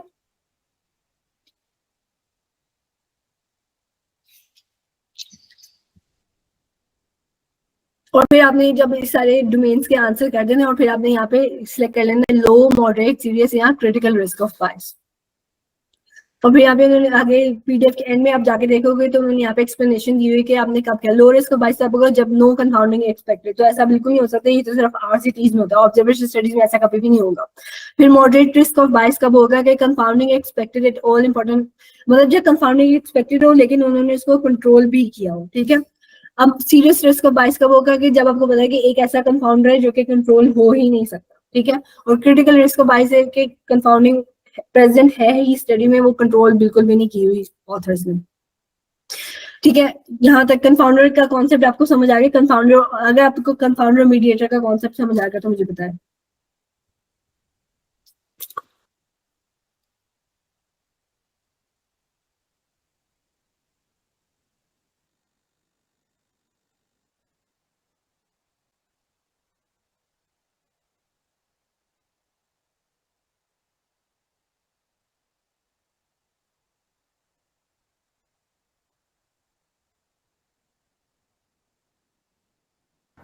ओके जी, एक होता है कंफाउंडर जो कि एक्सपोजर और आउटकम दोनों से एसोसिएटेड है, और एक होता है mediator. Mediator as a result of intervention produce होता है और इफेक्ट होता है जाके आउटकम के ऊपर. फिर आ जाता है bias in the selection of participants. अब इसकी मैं एग्जांपल आपको पहले देती हूँ, एग्जांपल के थ्रू आपको समझाती हूँ. हमारे पास एक पॉपुलेशन थी, जब भी हम कोई स्टडी करना करते हैं हमारे पास पॉपुलेशन होती है और उसमें से हम सैंपल पॉपुलेशन लेते हैं और उसके ऊपर हम अपनी स्टडी जो है वो कंडक्ट करते हैं, ठीक है. अब ये जो हमने सैंपल लिया है, क्या हमने ये ठीक सैंपल लिया है, क्या जो हम चीज एनालाइज करना चाह रहे हैं वो उस चीज को रिप्रेजेंट करती है जो हम एनालाइज कर रहे हैं, ठीक है. जैसा कि अब हम एनालाइज करना चाह रहे हैं कि फॉलिक एसिड सप्लीमेंटेशन जो है वो न्यूरल ट्यूब डिफेक्ट्स को डिक्रीज करती है कि नहीं करती, ठीक है। अब इसके लिए हमें कैसी पेशेंट पॉपुलेशन लेनी चाहिए? हमने यहाँ पे जो स्टडी है इसने क्या लिया हुआ कि इन्फेंट्स केसेस में डाल दिया है जी infants with neural tube defects, और कंट्रोल्स में डाल दिया infants without neural tube defects, यानी कि एंड पॉइंट से पेशेंट सिलेक्ट कर लिए कि जिनको न्यूरल ट्यूब डिफेक्ट्स हैं या नहीं है। तो इसने जो है पेशेंट जो है वो ठीक से सिलेक्ट नहीं किए। क्यों? क्योंकि हो सकता है कि ऐसे ही प्रेग्नेंट वुमेन हो जिनके ऐसे बेबीज हो, फीटसेस हो जो कि इंट्रा यूट्राइन डेथ हो गई हो जिनकी। क्यों हो गई हो? क्योंकि जिन जो बेबीज हैं जिनको फीटल न्यूरल ट्यूब डिफेक्ट्स होते हैं ज्यादातर उनकी इंट्रा यूट्राइन डेथ हो जाती है। तो हम ठीक तरीके से पूरी पॉपुलेशन को एनालाइज नहीं कर रहे कि क्या वाकई में ही फॉलिक एसिड जो सप्लीमेंटेशन है वो फीटल न्यूरल ट्यूब डिफेक्ट्स को डिक्रीज करती है कि नहीं करती। तो इस वजह से यहाँ पे आ गई है हमारे पास, अगर हम यहाँ पे इन्फेंट्स को सिलेक्ट करें तो हमारे पास सिलेक्शन बायस आ गई। हमने ठीक तरीके से पेशेंट पॉपुलेशन को सिलेक्ट किया ही नहीं हुआ जिसकी बेसिस पे हम उसको एनालाइज करना चाह रहे हैं, ठीक है। तो उनकी यहाँ तो ऐसी प्रेगनेंसीज की यहाँ तो स्पॉन्टेनियस एबॉर्शन हो जाती है, यहाँ पे फीटल डेथ हो जाती है। तो वो तो पहले तो नंबर तो पहले ही खत्म हो गया। तो हमें कैसे पता लगेगा कि फॉलिक एसिड सप्लीमेंटेशन ने इफेक्ट किया था कि नहीं किया था उनके ऊपर? तो पहला क्वेश्चन हमसे पूछेगा, was the selection of participants into the study or into the analysis based on the participants' characteristics observed after the start of intervention? क्या उन्होंने फॉलिक एसिड सप्लीमेंटेशन लेनी शुरू कर दी उसके बाद जब इन्फेंट बोर्न हो गया तब हमने उसको सेलेक्ट किया? ऐसे नहीं करना चाहिए, ठीक है। Intervention जो है वो पास्ट में starts in the past and leads to a certain characteristic, or this characteristic influences the inclusion and exclusion criteria, ठीक है। And including the studies directly related to the intervention itself. तो हमने जो है इस वजह से इंक्लूड नहीं करना कि वो कोई कैरेक्टरिस्टिक उसने डेवलप कर लिया, यानी कि उसको फीटल न्यूरल ट्यूब डिफेक्ट हो गया तब जाके हम उसको अपनी स्टडी में इंक्लूड करें, ऐसे नहीं करना। हमने अगर इंटरवेंशन का हमने इफेक्ट देखना है तो हमें ऐसे पार्टिसिपेंट्स लेने चाहिए जब जो हम जिन पे अभी इंटरवेंशन का इफेक्ट ना आया हो, हमने शुरू से उनको इंक्लूड करना है अपने स्टडी के अंदर, ठीक है। इसी तरह कुछ पेशेंट्स को अगर बिलियरी डिजीज है और साथ में हम उनका डायबिटीज का आउटकम देखना चाह रहे हैं तो हम पेशेंट अब उनका हमने क्यों उनको रिक्रूट किया? क्योंकि उनका हॉस्पिटल एडमिशन हुआ है। असल में अगर हम देखना चाह रहे हैं कि बिलियरी डिजीज डायबिटीज से एसोसिएटेड नहीं है तो हमें बिलियरी डिजीज वाले पेशेंट लेने चाहिए, ना कि उनके इस कैरेक्टरिस्टिक की बेस पे हमें उन्हें अपनी स्टडी के अंदर इंक्लूड करना चाहिए, ठीक है जी। फिर नेक्स्ट हमसे पूछे हैं, were the post intervention variables that influence the selection likely to be associated with the intervention? तो ये वही सेम क्वेश्चन हमसे पूछा है कि क्या जो उसके बाद पोस्ट इंटरवेंशन वेरिएबल्स है वो इंटरवेंशन से एसोसिएटेड हैं या नहीं है। और फिर उसी क्वेश्चन को दोबारा वही घुमा के पूछ लिया, were the post intervention variables that influence the selection likely to be influenced by the outcome और कॉज ऑफ द आउटकम, ठीक है। फिर आगे, do the start of follow up and start of the intervention coincide for most of the participants? अब ऐसे होना चाहिए कि जब आपने इंटरवेंशन स्टार्ट की है ना तभी उनका फॉलो अप टाइम भी स्टार्ट होना चाहिए। ऐसे नहीं होना चाहिए कि वो इंटरवेंशन पहले से ले रहे हो और फॉलो अप टाइम बाद से हम स्टार्ट करें। ये ज्यादातर ऑब्जर्वेशन स्टडीज में होता है। क्यों होता है? क्योंकि जब हम पेशेंट्स को रिक्रूट कर रहे होते हैं अपने स्टडी के अंदर तो हो सकता है कि कोई हम वो जैसे कार्डियोवास्कुलर के अगर पेशेंट्स है, ठीक है, हो सकता है वो पहले से स्टेटिन मेडिकेशन ले रहे हो और हम अपनी स्टडी में भी कोई स्टेटिन मेडिकेशन ही एवेल्युएट करना चाह रहे हो, लेकिन उनका अब हमें नहीं पता कि वो कब से लेना स्टार्ट उन्होंने किए लिए, तो उनका जो है इंटरवेंशन टाइम और फॉलो अप टाइम एक साथ स्टार्ट नहीं होगा, ठीक है। जिसको हम क्या कहते हैं, लीड टाइम वाइज। जब उनका इंटरवेंशन का और फॉलो अप टाइम एक साथ स्टार्ट नहीं हुआ तब इंटरवेंशन वो पहले से ले रहे होते हैं और हमने फॉलो अप टाइम बाद में स्टार्ट किया होता है, तो इस वजह से इसमें लीड टाइम बाइस आ जाता है, ठीक है। तो हो सकता है कि उसका जो एडवर्स इवेंट होना वो पहले से आकर हो चुका हो और हमने उनको बाद में अपनी स्टडी में इंक्लूड किया हो। इस वजह से जब हम अपनी स्टडी में पेशेंट्स को रिक्रूट करें तो होना तो ऐसे चाहिए कि जब हम इंटरवेंशन दें तो जब हमारी स्टडी स्टार्ट हो रही है तभी हम इंटरवेंशन दें और तभी अब उनका फॉलो अप टाइम भी स्टार्ट हो और हम उनको इवैल्यूएट एक साथ ही करें, ठीक है। ऐसे ना हो कि हमने उनका कोई एडवर्स इवेंट पहले से ही मिस कर दिया हो। So were the adjustment techniques used that are likely to correct the presence of the selection biases? हम इसको भी correct नहीं कर सकते, हमारे बस में नहीं है कि हम इसको select कर सकें, ठीक है। तो इसका आंसर ज्यादातर no and probably no ही होना चाहिए। और फिर ओवरऑल इसका risk of bias हम यहाँ से select कर लेंगे low, moderate, serious, critical और no information। फिर आ जाता है bias in the classification of interventions, ठीक है। अब were the intervention groups clearly defined. अब रेंडमाइज कंट्रोल ट्रायल्स है उसमें तो बहुत ही आसान है कि इंटरवेंशन ग्रुप और कंट्रोल ग्रुप क्लियरली डिफाइन होता है, लेकिन ऑब्जर्वेशन स्टडीज में क्या होता है कि हम ऐसा भी करते हैं कि हम रिट्रोस्पेक्टिवली ऑब्जर्वेशन स्टडीज कर देते हैं, यानी कि पेशेंट पहले पिछले, यानी कि मैं आज 2024 में कोई स्टडी कंडक्ट करना चाह रही हूँ, लेकिन डेटा मैं कौन सा ले रही हूँ, मैं अपने हॉस्पिटल में जाती हूँ और मैं उनसे कहती हूँ कि मुझे 2015 के पेशेंट्स का डेटा चाहिए। तो अब 2015 के पेशेंट्स का अगर मुझे डेटा चाहिए, इस स्टडी को मैं रिट्रोस्पेक्टिव स्टडी कहूंगी, ठीक है, पुराना डेटा मैं लेके उन पेशेंट्स के ऊपर अपनी स्टडी कंडक्ट करना चाह रही हूँ। तो हो सकता है कि मेरा इंटरवेंशन ग्रुप और कंट्रोल ग्रुप तब क्लियरली डिफाइन ना हुआ, मुझे ना पता हो कि कौन से पेशेंट्स में इंटरवेंशन ग्रुप में थे और कौन से कंट्रोल ग्रुप में थे, ठीक है। ज्यादातर ऐसी चीजें रिट्रोस्पेक्टिव स्टडीज में होती हैं। एग्जाम्पल क्या है इसकी, हम एक रिट्रोस्पेक्टिव स्टडी कंडक्ट कर रहे हैं स्टेटिन यूजर्स में और नो स्टेटिन यूजर्स में, तो हम इनको कैसे क्लासीफाई करेंगे, हमें कैसे पता लगेगा कि स्टेटिन ग्रुप में कौन है, नो स्टेटिन ग्रुप में कौन है। तो हम उनके प्रिस्क्रिप्शंस जाके देखेंगे या उनका मेडिकल रिकॉर्ड्स देखेंगे, लेकिन हमारे पास ज्यादातर ऐसे डेटा अगर अवेलेबल नहीं होता तो हम पेशेंट से ही पूछ रहे होते हैं कि वो कौन से ग्रुप में है, ठीक है। तो अगर पेशेंट हमें बता रहा है कि मैंने इंटरवेंशन ली थी या नहीं ली थी, तो हो सकता है कि हम उनके ऊपर इतना रिलाई नहीं कर सकते कि हम, क्योंकि क्या पता उन्हें अच्छे तरीके से याद हो या ना हो, ठीक है। तो यहाँ पे बाइस इंट्रोड्यूस हो सकता है इस वजह से। तो इस वजह से पूछा कि वर इंटरवेंशन ग्रुप्स क्लियरली डिफाइंड और नॉट, तो आप अपनी स्टडी में पढ़ोगे, स्टडी में क्या लिखा हुआ उसकी बेसिस पे आप इसके आंसर करोगे। फिर नेक्स्ट क्वेश्चन हमारे पास आ जाता है, was the intervention use information used to define the intervention groups recorded at the start of the intervention. ठीक है, वही बात जो मैंने अभी आपको बता दी कि क्या स्टार्ट ऑफ इंटरवेंशन में उन्होंने बताया हुआ कि कौन सा ग्रुप है या नहीं है, ठीक है, कौन सी इंटरवेंशन मिली थी, इंटरवेंशन ग्रुप में थे या कंट्रोल ग्रुप में। फिर नेक्स्ट आ जाता है कि could classification of intervention status have been affected by the knowledge of the outcome और the risk of the outcome.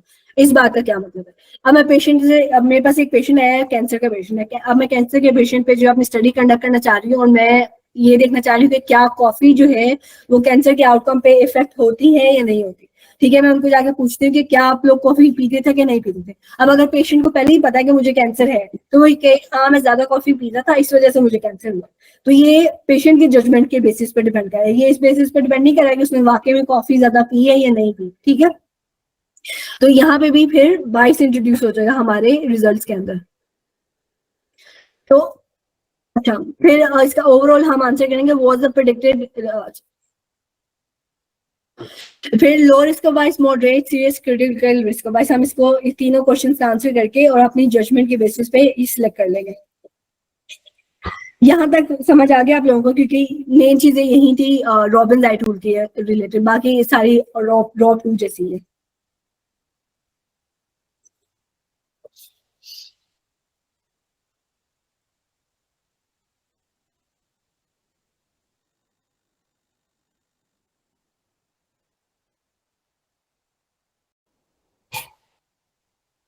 Ma'am randomisation को एडहेरिंग टू द इंटरवेंशन। अब बताओ, ये ऑब्जर्वेशन स्टडीज है, मुझे इसमें पर प्रोटोकॉल एडहेरिंग टू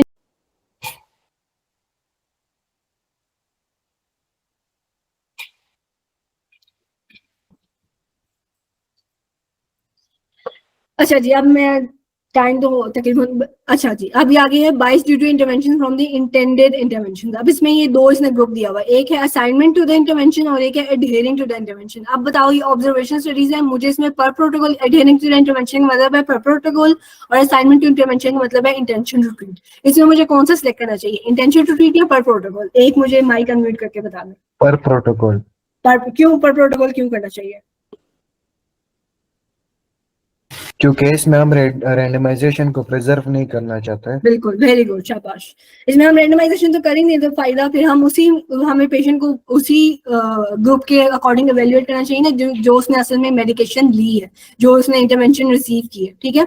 तो इसमें हम इसको ऊपर वाले को स्किप कर देंगे और नीचे 4.3 4.6 पे हम कर लेंगे। हम तभी इसको सिलेक्ट करेंगे अगर हमारे पास स्टडीज ऐसी होंगी, उन्होंने डेटा ही हमारे पास इंटेंशन टू ट्रीट के बेसिस पे प्रेजेंट किया हो, ठीक है। अगर तो डेटा उन्होंने इंटेंशन टू ट्रीट के बेसिस पे प्रेजेंट किया, फिर तो हम इसके अकॉर्डिंग आंसर करेंगे, लेकिन अगर नहीं किया तो हम ऑब्जर्वेशन स्टडीज के लिए एडहेरेंस टू इंटरवेंशन ही सिलेक्ट करते हैं, ठीक है। अच्छा, were important co intervention balance across the intervention groups. अब जो मैंने को इंटरवेंशन आपको शुरू में बताई थी, जो कि हार्मोन रिप्लेसमेंट थेरेपी वाली वुमन ले रही थी, तो क्या दोनों group, intervention group, control group, same intervention ले रहे थे, को इंटरवेंशन ले रहे थे या नहीं ले रहे थे? ये वाली बात भी आपको जब आप स्टडी का मेथड सेक्शन करोगे तो वहां पे आपको पता लग जाएगा, ठीक है। And was the intervention implemented successfully for most of the participants. क्या अगर जो उनको इंटरवेंशन असाइन हुई थी, क्या उन्होंने वो वो ली है इंटरवेंशन या बीच में छोड़ के चला गया था।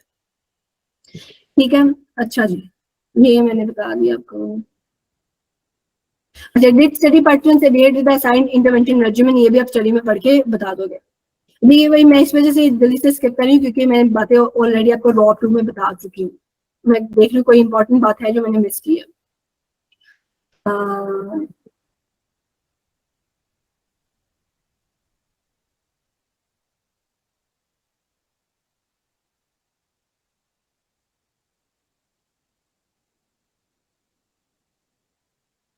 ठीक है, अच्छा फिर रॉबिन्स आई टूल, जो बाकी डोमेन्स है ना वो बिल्कुल रॉ 2 से मिलती जुलती हैं, सेम बातें उन्होंने पूछी हुई इसमें। ठीक है, आगे इसका जो फाइनल रिस्क ऑफ बाइस उसमें हमारे पास आ जाता है low risk, moderate, serious, critical और नो इन्फॉर्मेशन। तो अगर लो रिस्क ऑफ बाइस हम कब कहेंगे रॉबिन्स आई में, जब हमारे पास सारे डोमेन्स का answer he low risk of बाइस होगा।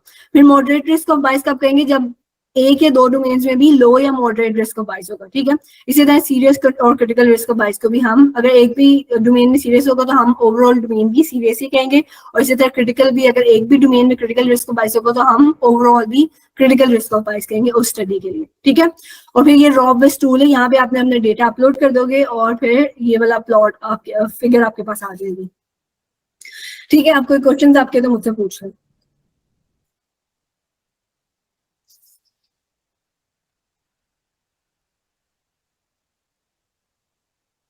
जी पूछें। मैम अगर आप जनरली बताएं कि बायस हमारी उसको किस तरह अफेक्ट करता है, लाइक स्टडी को किस तरह बायस अफेक्ट करता है, हाई हो, मीडियम और लो, तो मतलब कितनी अच्छी स्टडी होगी, कितनी बुरी स्टडी होगी, थोड़ा सा जनरली अगर बता दें। ज्यादा तो हमारे पास लो रिस्क ऑफ बायस होना चाहिए। ठीक है, लेकिन हमने ये सिर्फ मेटा एनालिसिस के रिजल्ट्स प्रेजेंट करना था कि अच्छा ये वाली रिस्क ऑफ बायस है हमारे, जो अब हम उस बायस को तो कंट्रोल नहीं कर सकते, जो स्टडीज की क्वालिटी है वही रहेगी ना हमारे। अब हम अपने मेटा एनालिसिस को बेहतर करने के लिए सिर्फ उसमें सब ग्रुप एनालिसिस कर सकते हैं, यही कर सकते हैं उसको मिनिमाइज करने के लिए। लेकिन ओवरऑल इसका हमारे वैसे बस इसमें ये एक प्रोसेस ही है जो कि हमने करना होता है और अपनी क्वालिटी ऑफ स्टडीज प्रेजेंट करनी होती है अपने मेटा एनालिसिस के साथ। इसका हमारे मेटा एनालिसिस के रिजल्ट पे ऐसा कोई इफेक्ट नहीं आ रहा होता। लेकिन अगर बहुत ज्यादा स्टडीज हाई रिस्क बाइस हो तब हम देखते हैं अच्छा हमारी क्वालिटी, फिर हमारे मेटा एनालिसिस की क्वालिटी कैसी है। मैम इसका पब्लिकेशन से कोई ताल्लुक होता है रिस्क से, रिस्क ऑफ बायस का? मुझे नहीं लगता कि ऐसा कोई होता है। हो सकता है बहुत ज्यादा अगर सारी स्टडीज हाई रिस्क ऑफ बायस हो तब शायद आपको रिव्यूअर्स कह सकते हैं, लेकिन ऐसा रिव्यूअर्स मुझे लगता है देखते भी नहीं है। Okay ma'am, thank you. जी कोई और क्वेश्चन पूछने लगा था? जी पूछें शाहज़ेब। मीडिएटर्स फिर से एक्सप्लेन करें जरा मैम। मीडिएटर्स, एक सेकेंड।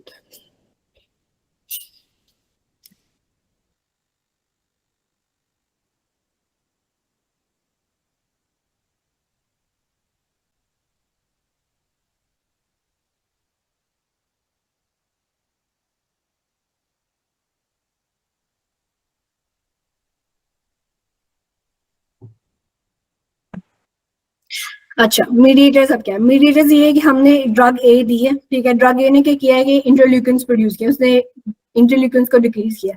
अब डिक्रीज इंटरल्यूकिन्स की वजह से हमारे पास डिक्रीज कार्डियोवास्कुलर आउटकम्स हुए। ठीक है, तो ये जो बीच वाली चीज है इसको हम मीडिएटर कहते हैं। मतलब ड्रग ए डायरेक्टली इफेक्ट नहीं कर रही आउटकम के ऊपर, बल्कि वो एक मीडिएटर प्रोड्यूस कर रही है, वो आउटकम के ऊपर इफेक्ट हो रहा है।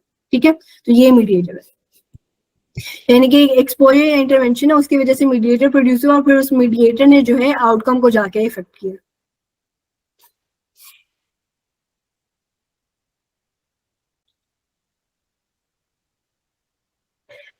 हमें पर प्रोटोकॉल जो है ऑब्जर्वेशन स्टडीज के लिए और इंटेंशन टू ट्रीट जो है रैंडमाइज स्टडीज के लिए लेना चाहिए। ठीक है नूर? जी बिल्कुल, जब हम अपनी स्टडी को मेटा एनालिसिस को सबमिट करते हैं जर्नल में तो हमने इसको साथ में सबमिट करना होता है। बेसिकली हमारे पास एक प्रिज्मा फ्लो शीट होती है, मैं आपको दिखा देती हूँ। ये प्रिज्मा फ्लो शीट होती है, ठीक है, ये प्रिज्मा फ्लो शीट होती है। एक तो यहाँ पे हर जर्नल नहीं रिक्वायर करता लेकिन most of them ask for it. ठीक है, एक तो फ्लो डायग्राम होती है जो कि मैंने आपको कल दिखाई थी स्क्रीनिंग के लिए। ठीक है, यहाँ से आपने डाउनलोड कर लेनी है। और दूसरी एक प्रिज्मा चेकलिस्ट होती है। ठीक है, ये प्रिज्मा चेकलिस्ट होती है, यहाँ पे हमें डाउनलोड कर लेना है। इसमें उन्होंने पूछा होता है कि कौन सी चीज जो है आपके यहाँ पे, जैसे ने पूछा है कि टाइटल कहाँ पे आपने लिखा हुआ है, और फिर इसको बड़ा कर लेते हैं। ये देखिए यहाँ पे इन्होंने पूछा है कि टाइटल कौन से पेज पे आपके मेटा एनालिसिस में दिया हुआ है, एब्स्ट्रैक्ट कहाँ पे लिखा हुआ है। इसी तरह उन्होंने बाकी सारी चीजों को पूछा है कि रिपोर्टिंग बाइसेस, क्या आपने रिस्क ऑफ बाइस असेस किया है कि नहीं किया, आपने एनालिसिस किया है कि नहीं किया, ग्रेड असेसमेंट किए गए, इस तरह ये सारी बातें पूछ रहे होते हैं इसमें। ठीक है, ये देखिए search strategy, eligibility criteria, selection process, data collection, तो ये सारी बातें आपने प्रिज्मा चेकलिस्ट जर्नल्स आपसे पूछ रहे थे कि प्रिज्मा चेकलिस्ट भी साथ में सबमिट करवाएं।